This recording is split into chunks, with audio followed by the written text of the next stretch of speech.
Morning, morning, Boris. Good to see you again. You had a good weekend or not? Pagi guys. Morning, Joe. Morning, Tito. Demam pelatih Belanda di Super League, juru taktik Bali United singgung timnas Indonesia.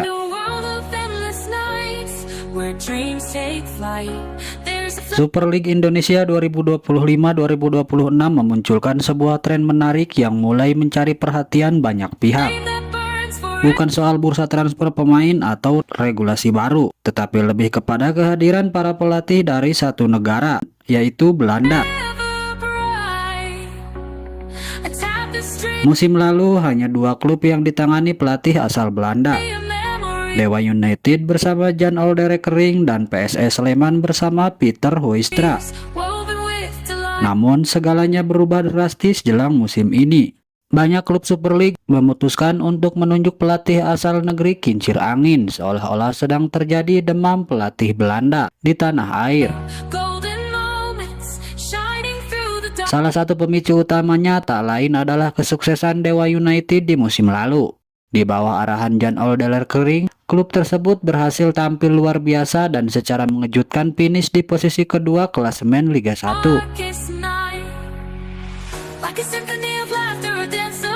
Hasil ini jelas membuat banyak klub mulai melirik pendekatan serupa.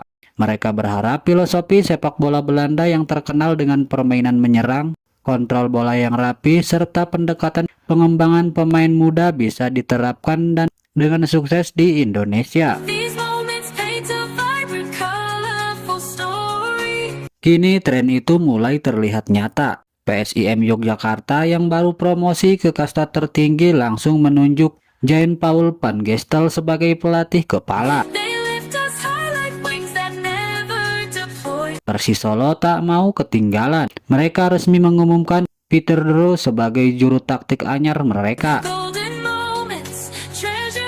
Dewa United sendiri tetap setia mempertahankan Jan Olderekering dengan harapan bisa melanjutkan kesuksesan di musim lalu.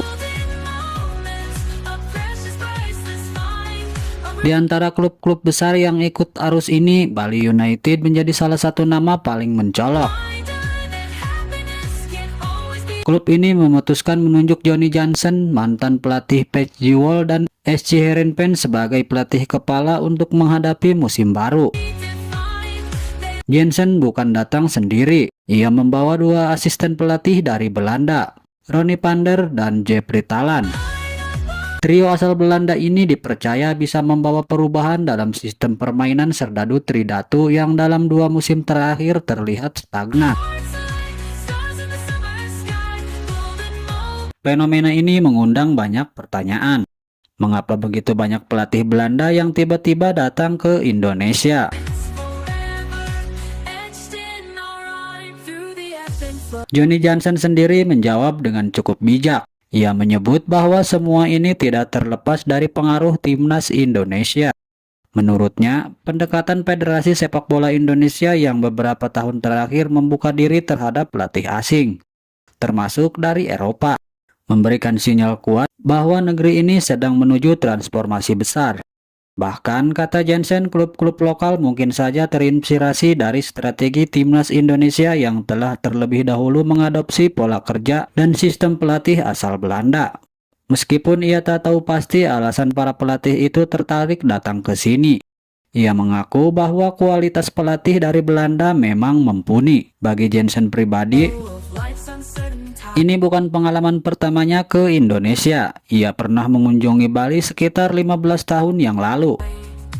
Dari pengamatannya, sepak bola Indonesia telah mengalami banyak perkembangan sejak saat itu. Infrastruktur lebih baik, kompetisi semakin kompetitif, dan atmosfer sepak bola nasional sudah jauh lebih profesional dibandingkan masa lalu. Jansen menyebut bahwa sepak bola Indonesia saat ini sedang bergerak ke arah yang positif. Ia mengakui bahwa keputusan untuk datang dan melatih Bali United bukan hanya karena tawaran profesional, tetapi juga karena ia melihat potensi besar dalam sepak bola Indonesia, baik dari sisi kompetisi maupun talenta lokal. Selama 3 pekan terakhir, Johnny Johnson telah mulai menukangi Bali United. Latihan intensif dilakukan, evaluasi demi evaluasi terus berjalan. Tim pelatih mencoba mengenal karakter pemain satu persatu, membangun kedalaman taktik, serta memperbaiki kekurangan yang ada sejak musim sebelumnya. Semua dilakukan agar Bali United bisa lebih siap menyambut ketatnya persaingan Super League yang kini tak hanya diisi klub-klub kuat, tetapi juga pelatih-pelatih asing dengan strategi modern. Kehadiran para pelatih asal Belanda ini tentu memberi warna baru dalam kompetisi sepak bola nasional. Namun itu juga berarti tantangan bagi pelatih lokal akan semakin besar. Mereka harus bersaing secara kualitas, visi, dan hasil akhir. Namun satu hal yang tak boleh dilupakan, kehadiran pelatih asing bukanlah ancaman, melainkan peluang untuk belajar, berkembang, dan meningkatkan standar profesionalisme dalam dunia kepelatihan Indonesia. Yang menarik dari fenomena ini adalah bahwa Indonesia kini menjadi tujuan yang semakin menarik bagi pelatih Eropa. Dulu, banyak yang memandang sebelah mata kompetisi di Asia Tenggara, tapi sekarang, dengan perkembangan pesat sepak bola nasional, klub-klub Indonesia mampu menarik perhatian para pelatih pengalaman dari liga-liga besar dunia. Super League 2025-2026 akan menjadi panggung pembuktian. Apakah filosofi sepak bola Belanda benar-benar bisa diterjemahkan dengan baik di lapangan Indonesia? Apakah para pemain lokal bisa cepat menyerap metode latihan dan taktik yang dibawa oleh para pelatih ini? Dan yang terpenting, apakah kehadiran para pelatih asing ini mampu meningkatkan daya saing klub-klub Indonesia di level regional dan Asia? Semua akan terjawab di lapangan. Satu yang pasti, demam pelatih Belanda ini menjadi sinyal bahwa kompetisi sepak bola Indonesia semakin dilirik, semakin serius, dan semakin layak untuk diperjuangkan.